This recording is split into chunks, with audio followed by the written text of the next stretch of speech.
राजस्थान में जिस दिन से तारीखों का ऐलान हुआ है उसके बाद पार्टियां, दोनों ही पार्टियां चुनाव में लग गई है और एक नई ईडी का भी राजस्थान में आना शुरू हो चुका है। सर, राजस्थान में प्रदेश अध्यक्ष गोविंद सिंह डोटासरा के ऊपर आज ईडी की छापेमारी हुई, क्या कुछ कहना चाहेंगे? देखिए, गोविंद सिंह जी डोटासरा के ऊपर ईडी की छापेमारी हुई। मैं चाह रहा था कि प्रदेश सरकार को उनके ऊपर काफी पहले जो है वो कोई कार्रवाई करनी चाहिए थी। जिस दिन शिक्षक सम्मेलन जो बिरला ऑडिटोरियम में आयोजित हुआ, उस दिन जब मुख्यमंत्री अशोक गहलोत जी ने खुद, हजारों शिक्षक जब वहां मौजूद थे, आप मीडिया कर्मी जब वहां मौजूद थे, और उन्होंने शिक्षकों से पूछा कि क्या तबादलों में पैसे लिए जाते हैं, और शिक्षकों ने 100 रुपए कहा कि हाँ लिए जाते हैं।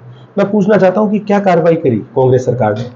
17 पेपर लीक हो गए, 70 लाख युवाओं के परिवार और वो युवा जो है वो दर दर की ठोकरें खाने पर मजबूर हो गए इस सरकार की ये पेपर लीक करके और जो है वो काला धन इकट्ठा करने की नीतियों की वजह से। और कुछ नेता कांग्रेस के हैं जिन नेताओं के परिवारों के बच्चे रिटर्न में तो नंबर कम आते हैं पर इंटरव्यू के अंदर टॉप कर रहे हैं। आप मुझे बताइए कि ऐसी परिस्थिति में अगर जांच एजेंसियों को, और वो भी जांच एजेंसियां कब, जबकि आपके शासन सचिवालय में करोड़ों रुपए पाए जा रहे हैं, करोड़ों रुपए का सोना पाया जा रहा है, आप बताइए ऐसी परिस्थिति के अंदर जब राज्य सरकार पूर्णतया लग रहा है कि प्रायोजित तरीके से इन लोगों को बचाने का कार्य कर रही है, तो क्यों ना केंद्रीय एजेंसियां यहां आकर जांच और खोजबीन करें? इसमें क्या आपत्ति है गहलोत साहब को? क्या गहलोत साहब नहीं चाहते कि उन 70 लाख युवाओं को जो है उनके अधिकार को जिन्होंने लूटा उनको सजा मिले? क्या उन 70 लाख युवाओं के भविष्य को बेचकर जो कालाधन इकट्ठा किया गया वो जो है वो सरकार जब्त करे, उन गुनहगारों को जो है वो जेल के पीछे भेजे? गहलोत साहब को क्या डर है? अगर गोविंद सिंह डोटासरा जी निर्दोष हैं तो इसमें डरने की क्या बात है? दूध का दूध और पानी का पानी होने दीजिए ना। मैच जांच होने से इतनी बौखलाहट क्यों है, मैं उनसे पूछना। चुनाव से ठीक पहले इस तरह की कार्रवाई? देखिए, अब वो सोना कब पकड़ा गया, आप मुझे बताइए, वो सोना कब पकड़ा गया? चुनाव से ठीक पहले पकड़ा गया ना। जब ऐसी चीजें संज्ञान में आएगी और जांच एजेंसियों को कोई तथ्य मिलेगा तो क्या जांच एजेंसियां भी ये देख के काम करेंगे कि चुनाव है कि नहीं है?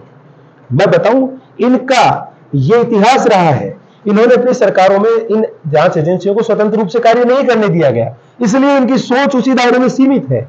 कुछ सालों पहले तक ये चुनाव आयोग को कहते थे, ये कहते थे कि ईवीएम में कहीं भी बटन दबाओ वोट जो है वो भारतीय जनता पार्टी में जाएगा, लेकिन अब जोड़ तोड़ करके इनकी एक दो राज्यों में सरकारें जो बनी उसके बाद इन्होंने चुनाव आयोग को क्लीन चिट दे दी और यही स्थिति इन्होंने आज इन जांच एजेंसियों की कर ली है। इनकी बातों का किसी प्रकार का जनता से सरोकार रहा नहीं। राजस्थान और पूरे राष्ट्र की जनता जान चुकी है कि महज अपने स्वार्थ हित के लिए ये बयान देते हैं, आरोप लगाते हैं, लेकिन ये भूल रहे हैं कि ये किसी परिवार को पोषित करने के लिए काम करने वाली सरकार नहीं है, किसी शहजादे को जो है वो नेता बनाने के लिए काम करने वाली सरकार नहीं है। ये सरकार है नरेंद्र मोदी जी के नेतृत्व में काम करने वाली सरकार, जिनके पास नीति भी है, नियति भी है और एक मजबूत नेतृत्व जिन्होंने इस पूरे राष्ट्र को दिया है। जी, प्रधानमंत्री नरेंद्र मोदी जी की जितनी भी सभा राजस्थान में हुई, चाहे अमित शाह जी आए और आज आपने प्रेस कॉन्फ्रेंस में कन्हैयालाल का मुद्दा उठाया, कन्हैयालाल हत्याकांड, और आपने जयपुर में रोड रेस की घटना उठाई, क्या आपके पास मुद्दे नहीं है जो आप तुष्टीकरण की राजनीति की ओर बढ़ रहे हैं? सर, क्यों, क्या मानते हैं आप? कन्हैयालाल जी के प्राणों को उत्सव जो जिस प्रकार से उनका गला रेत कर मार दिया गया उसको राजस्थान की जनता भूल जाए? उसके लिए न्याय नहीं मांगे? आप मुझे बताइए, मैंने 12 संतों के नाम लेके आपको कहा है, उन 12 संतों को बड़े ही निर्मम तरीके से मार दिया गया। कितनों के परिवार को 50 लाख रुपए दिए राजस्थान सरकार ने? तुष्टीकरण कौन कर रहा है? और वहां एक रोड एक्सीडेंट के अंदर एक युवा जब है जो मर गया, उसके प्रति हमारी भी संवेदनाएं हैं, कोई भी ना मरे, लेकिन उस युवा की मृत्यु के ऊपर अगले ही दिन 2 विधायक जो है वो जाते हैं और मुख्यमंत्री 50 लाख रुपए का अनाउंसमेंट कर देते हैं। आप मुझे बताइए, उसके परिवार के भरण पोषण की चिंता तो आपने करी, एक संविदा की नौकरी दी, एक डेयरी का दूध दिया, लेकिन ये जो 12 संत मरे, क्या इनके प्राणों का कोई मूल्य नहीं था? राजस्थान में 7,500 घटनाएं हो गई हत्याओं की, क्या उन लोगों के परिवारों के प्रति इनकी संवेदनाएं नहीं है? उनके दर्द को समझना इनका काम नहीं है? तुष्टीकरण की राजनीति कौन कर रहा है? ये मुद्दा नहीं है। इससे बड़ा मुद्दा क्या हो सकता है? ये बड़ा ज्वलंत मुद्दा है। और राजस्थान में मुद्दे हमने कौन सा मुद्दा नहीं उठाया?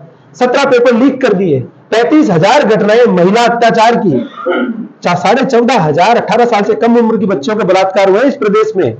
आप उदयपुर में खड़े हैं, जब मेवाड़ की धरती पर आप खड़े होते हैं तो आप उम्मीद करते हैं कि राजस्थान में इस प्रकार के आंकड़े सुनने को मिलेंगे?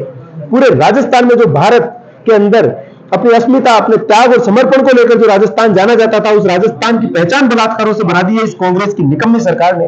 आप बताइए कि कौन सा मुद्दा उन्होंने नहीं छोड़ा जो राजस्थान में नहीं है? लॉ एंड ऑर्डर की स्थिति आप देखिए, कल करगनी के अंदर एक रोड चलते युवक की गोली मार के हत्या हो गई, एक ट्रैक्टर से कुचल कुचल के एक व्यक्ति को निर्ममता से मार दिया गया और उन लोगों के चेहरे पर कहीं कानून का खौफ नजर नहीं आता। ये खौफ नजर नहीं आता तो इस लाचार सरकार की वजह से, क्योंकि सरकार का मुखिया कमजोर है, सरकार का मुखिया डरा हुआ है अपने ही लोगों से, अपनी कुर्सी के भय से, इसलिए अपराधियों के ये हौसले राजस्थान में है। राजस्थान में जिस दिन से टिकट का बंटवारा हुआ है तब से बगावत देखी जा रही है। चित्तौड़ हो, राजसमंद हो, चाहे उदयपुर हो, हर जगह पर। तो इस पर आप क्या कहेंगे? देखिए, बगावत जो है, भारतीय जनता पार्टी एक बहुत बड़ा परिवार है, बहुत से लोगों की अपेक्षाएं हैं, सभी को जो है वो साधा जाएगा, सभी के लिए कमेटियों का गठन किया गया है, सबसे जो है वो लगातार चर्चा हो रही है, सबको साथ लेके और एकजुटता के साथ चुनाव लड़ेंगे और पूर्ण बहुमत से, 3/4 बहुमत से, ज्यादा बहुमत से भारतीय जनता पार्टी राजस्थान में सरकार बनाने जा रही है। हम सरकार बनाएंगे और राजस्थान को अपने मूल स्वरूप को प्रदान करेंगे और भारत का जिस प्रकार राष्ट्र विकास की ओर अग्रसर बढ़ रहा है उस धारा से जोड़ने का काम करेंगे। आप कह रहे हैं डैमेज कंट्रोल की कोशिश की जा रही है, लेकिन शोभा रानी कुशवाहा, विकास चौधरी जैसे कल नेताओं ने कांग्रेस पार्टी ज्वाइन कर ली, कहीं आपको नहीं लगता ये जो आपका भाजपा का गढ़ है वो ढहने वाला है? उन लोगों, देखिए, जिन लोगों को हमारी पार्टी ने टिकट नहीं दिया, उन लोगों ने अगर कांग्रेस ज्वाइन करी तो मैं नहीं मानता हूँ कि वो भाजपा के गठित रहने जैसी कोई बात है।